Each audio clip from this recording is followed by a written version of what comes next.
कहने को तो पाकिस्तान और इंडिया के दरमियान सीज फायर हो चुका है, लेकिन दूसरी तरफ पाकिस्तान की तरफ से सीज फायर के बाद खामोशी देखने में आती है। लेकिन इंडिया अपने कारनामों से बाज नहीं आता।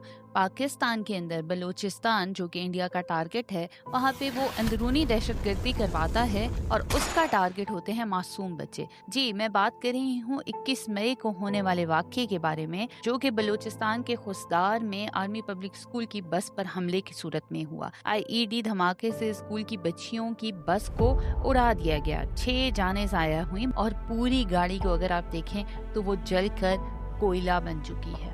ये हमला बलूचिस्तान लिबरेशन आर्मी BLA ने किया, एक ग्रुप जिसे कुछ लोग आज़ादी का अलमबरदार और कुछ लोग दहशतगर्द मानते हैं। पाकिस्तानी इंटेलिजेंस को खबर थी कि बलूचिस्तान में कुछ बड़ा होने वाला है, लेकिन वो कुछ कर नहीं पाए और फिर वो लम्हा आया जिसने सबको हिला कर रख दिया। याद रखें, जो मासूम बच्चों को निशाना बनाते हैं वो आज़ादी के सिपाही नहीं होते, वो इंसानियत के दुश्मन होते हैं। अफसोस की बात यह है कि भारत के कुछ मीडिया चैनल्स ने इस हमले को तकरीबन जश्न के तौर पर कवर किया।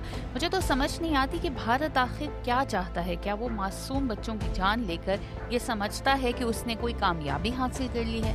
पाकिस्तानी हुकूमत का कहना है कि भारत इस हमले के पीछे है, मगर सवाल ये है कि हम कब तक सिर्फ इल्जाम तराशी करते रहेंगे? हम कब अपनी नाकामियों को तस्लीम करेंगे? यहाँ हमें ये भी समझना होगा कि अगर रियासतें अपने अवाम को तहफ़्फ़ुज़ देने में नाकाम रहती हैं तो इसका फ़ायदा फिर दहशतगर्द ग्रुप्स ही उठाते हैं। यहाँ एक तरफ ये सवाल उठाया जाता है कि BLA दहशत ग्रुप नहीं है। भाई कि आखिर BLA दहशत ग्रुप किस तरह नहीं है? जिस तरह हम लश्कर तैयबा और जैश मोहम्मद को मजम्मत करते हैं, वैसे ही BLA की मजम्मत बहुत ज़रूरी हो गई है। मगर भारत के कुछ मीडिया चैनल्स ने BLA के फाइटर्स को लाइव शो में बुलाया है। ये ऐसा ही है जैसे कोई पाकिस्तानी चैनल हाफिज सईद को बुलाकर पूछे, आपने पहलगाम हमला क्यों करवाया? दहशतगर्दी को कभी भी नेशनलिज्म या फ्रीडम फाइटर के पर्दे में नहीं छुपाना चाहिए। अगर हम किसी एक तरफ की दहशतगर्दी को जवाब देंगे तो दूसरे की मजम्मत का हक भी खो देंगे। इसके अलावा एक और दिल दहलाने वाला हमला शुमाली वजीरिस्तान में हुआ।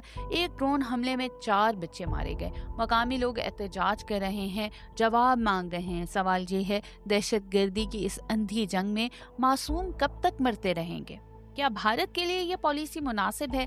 जब भारत सामने से होने वाले वार का मुकाबला नहीं कर सकता तो पीठ पीछे से जख्म देता है। खैर, वैसे तो दोनों ममालिक की ही जमहूरियत के हालात कुछ अच्छे नहीं। आखिर को इसका हल क्या है? ये वक्त है कि दोनों मुल्कों की अवाम अपनी हुकूमतों से सवाल करें कि कब तक मासूम शहरी, मासूम बच्चे इस प्रॉक्सी वार का ईंधन बनते रहेंगे। इस तरह तो ये खेल कभी खत्म नहीं होगा जब तक हम अवाम अपनी हुकूमतों को ये ना कहें कि नफरत और जंग नहीं, अमन और ताउन की ज़रूरत है। चाहे वो बलूचिस्तान हो, पहलगाम, काबिल या दिल्ली, हर जगह की माँ अपने बच्चे की हिफाजत मांगती है और कोई भी बच्चा किसी बम या ड्रोन का निशाना बनने के लिए पैदा नहीं होता। हम चाहते हैं कि दोनों तरफ की हुकूमतें जंग की बात ना करें।